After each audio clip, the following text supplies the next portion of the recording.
And joining us now is Michael Froman, the president of the Council on Foreign Relations and the former U.S. Trade Representative. Thank you so much. It's good to see you. Thanks for having me.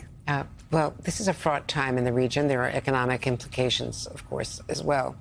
The Persian Gulf neighbors are nervous, but actually would not mind if Iran was seriously defeated, very frankly.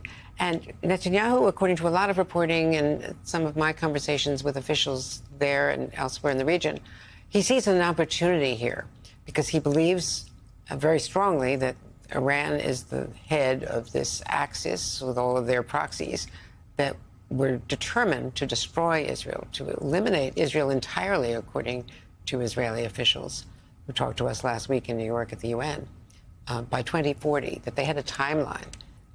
And that the attacks from Hezbollah were about to become that Hamas jumped the gun on Hezbollah and its allies on October 7th a year ago.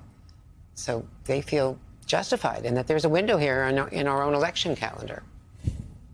Well, it is a fraught time, as you said, Andrea. Hezbollah has always been Iran's second strike capability. They wanted Hezbollah to be there and be strong and threatening Israel so that if Israel did attack them and their nuclear sites, they could retaliate. Now they're seeing Hezbollah seriously degraded, with the political and the military leadership largely eliminated. A lot of their military capabilities also degraded. On one hand, in Iran, it may be pushing them to the decision that they need to cross over into the nuclear threshold because they no longer have that second strike capability.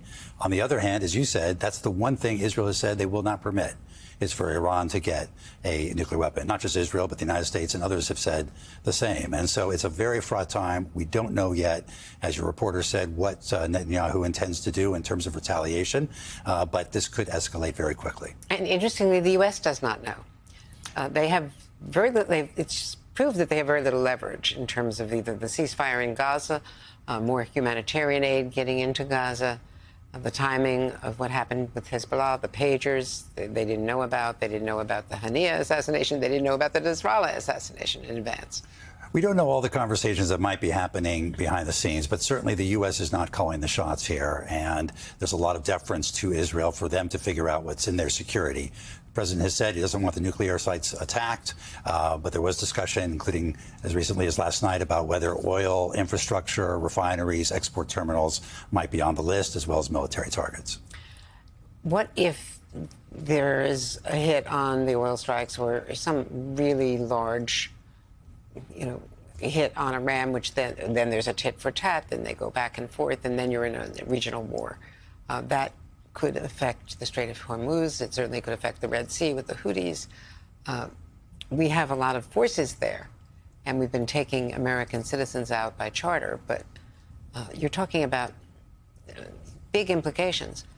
What do you see in the oil markets, for instance? Prices going up with all of this talk, the war talk. But experts are telling me that there's so much overcapacity in the oil supply and that the Saudis and the U.S. could quickly ramp up production. Oil is up this week, almost 10%. But what's remarkable is with all the tension in the Middle East over the last year, that oil is only $75 a barrel or so. And as you said, the excess capacity in Saudi Arabia, in the United States and elsewhere, plus the reduced demand, particularly in China, where the economy is slowed, is affecting the overall macroeconomic environment around the oil markets. I want to talk to you about your article in Foreign Affairs because you talk about the economic challenges to whoever is elected the next president, and you have very divergent proposals, economic proposals from these two candidates. But you warn that the Biden administration has embraced a range of economic tools, export controls, restrictions on inward and outbound foreign investment, tariffs, industrial policy, antitrust enforcement. The next president, whether Trump or Kamala Harris, are going to need to develop a more systematic approach.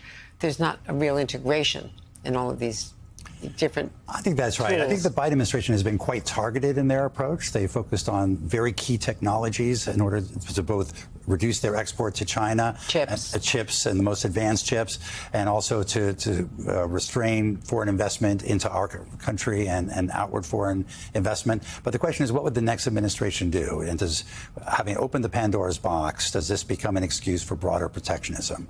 Are we trying to prevent China from getting the materials they need to compete with us militarily or to strengthen their intelligence capability or to compete with us in general. And those lead to very different kinds of restrictions. All of these may make sense, but there's a trade-off involved. And one thing that the next president's going to have to do is address the issue of, while we want to reduce our dependence on China, we also don't want to have inflation and high cost of living. And the things that we do to reduce our dependence on China almost certainly are going to raise the cost of goods ultimately for the consumer.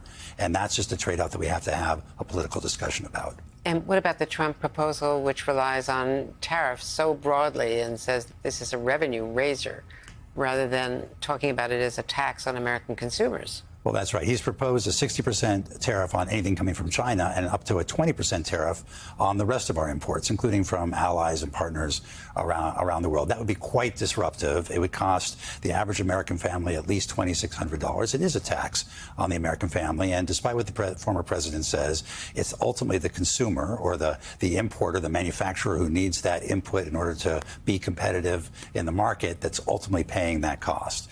Again, there may be cases where tariffs might be appropriate, but we ought to make sure we're doing it clear-eyed with what the costs are ultimately going to be.